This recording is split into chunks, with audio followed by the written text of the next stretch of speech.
नमस्कार। आज की तारीख है 18 अप्रैल 2026 और यकीन मानिए आज का दिन काफी कुछ लेकर आया है। बड़े आर्थिक बदलावों से लेकर कुछ ऐतिहासिक पलों तक। चलिए समझते हैं कि ये तारीख इतनी खास क्यों है।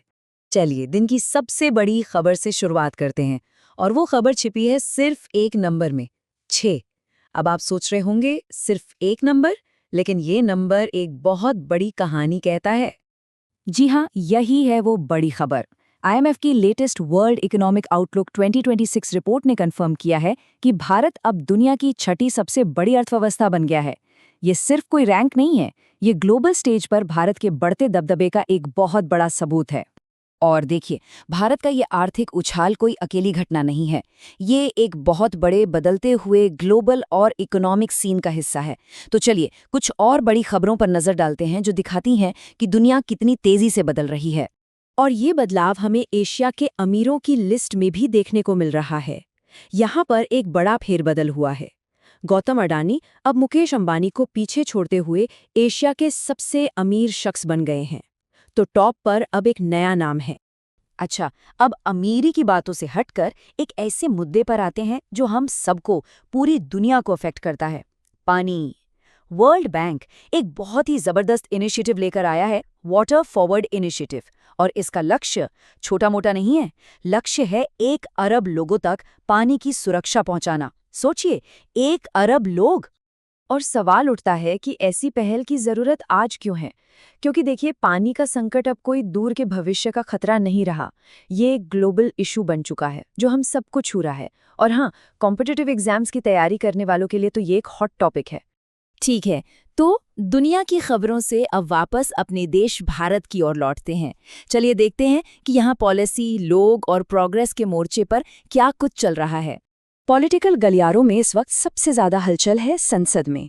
16 से 18 अप्रैल तक एक स्पेशल सेशन चल रहा है और इसका फोकस क्या है? एक बहुत ही अहम मुद्दा, महिलाओं के लिए 33% आरक्षण पर चर्चा। ये सीधे सीधे नारी शक्ति वंदन अधिनियम से जुड़ा हुआ मामला है। दूसरी तरफ फाइनेंस की दुनिया से भी एक बड़ी खबर है। सेबी ने एक ऐसा कदम उठाया है जिसका असर सीधे सोशल सेक्टर पर पड़ेगा। उन्होंने सोशल स्टॉक एक्सचेंज के लिए एनपीओ रजिस्ट्रेशन की वैलिडिटी बढ़ा दी है। अब इसका आसान भाषा में मतलब क्या है? सीधा मतलब ये है कि अब एनजीओज के लिए फंड्स जुटाना पहले से काफी आसान हो जाएगा। एक बहुत अच्छा कदम है ये। और अब पॉलिटिक्स और फाइनेंस से थोड़ा हटकर ग्लैमर की दुनिया की बात करते हैं।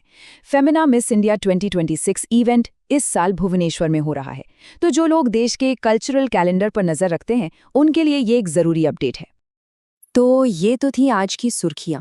चलिए आप थोड़ा वक्त में पीछे चलते हैं, देखते हैं कि इतिहास के पन्नों में 18 अप्रैल की तारीख क्यों इतनी खास मानी जाती है।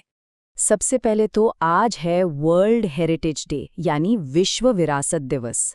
ये दिन हमें याद दिलाता है कि हमारी जो शानदार कल्चरल और नेचुरल धरोहर हैं, जो हमारी साझी पहचान है, उसे सहेजना और उसका जश्न मनाना कितना जरूरी है।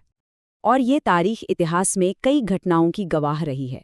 1859 में आज ही के दिन महान स्वतंत्रता सेनानी तात्या टोपे को शहीद किया गया था। फिर 1906 में सैन फ्रांसिस्को में एक भयानक भूकंप आया था। 1955 में इसी दिन बांडुंग सम्मेलन शुरू हुआ, जो एशिया और अफ्रीका की एकता के लिए एक ऐतिहासिक कदम था। और 1980 में जिम्बाब्वे को आज़ादी मिली। तो देखिए कितनी अलग अलग घटनाएं एक ही तारीख से जुड़ी हैं। अब बात करते हैं कुछ खास लोगों की जिनका नाम इस तारीख से जुड़ा है। ये दिन याद करने का भी है और जश्न मनाने का भी। एक तरफ हम जाने माने एक्टर कुलभूषण खरदंदा का जन्मदिन मना रहे हैं, तो दूसरी तरफ हम भारत के वीर सपूत तात्या टोपे को उनकी पुण्यतिथि पर नमन कर रहे हैं। चलिए, तो अब तक हमने काफी कुछ कवर कर लिया। एक काम करते हैं, फटाफट से आज के सारे जरूरी पॉइंट्स को रिवाइज कर लेते हैं ताकि सब कुछ अच्छे से याद रहे। ओके, तो आज की 5 सबसे जरूरी बातें जो बिल्कुल नहीं भूलनी है। नंबर 1, भारत अब दुनिया की छठी सबसे बड़ी इकोनॉमी है। नंबर 2, गौतम अडानी एशिया के सबसे अमीर व्यक्ति। नंबर 3, 18 अप्रैल मतलब वर्ल्ड हेरिटेज डे। नंबर 4, 1859 में तात्या टोपे की शहादत, एक ऐतिहासिक दिन। और आखिर में नंबर 5, वर्ल्ड बैंक का वाटर फॉरवर्ड इनिशिएटिव। बस ये 5 पॉइंट्स याद रखिए। और अंत में बस एक सवाल, सोचिएगा इस बारे में। एक ही दिन पर कितनी अलग अलग हकीकतें। आज की ये बड़ी बड़ी सुर्खियां, आर्थिक तरक्की, अमीरी, पानी का संकट, ये सब कहीं न कहीं इतिहास की उन आवाज़ों से कैसे जुड़ती हैं? इस कनेक्शन पर ज़रूर सोचिएगा।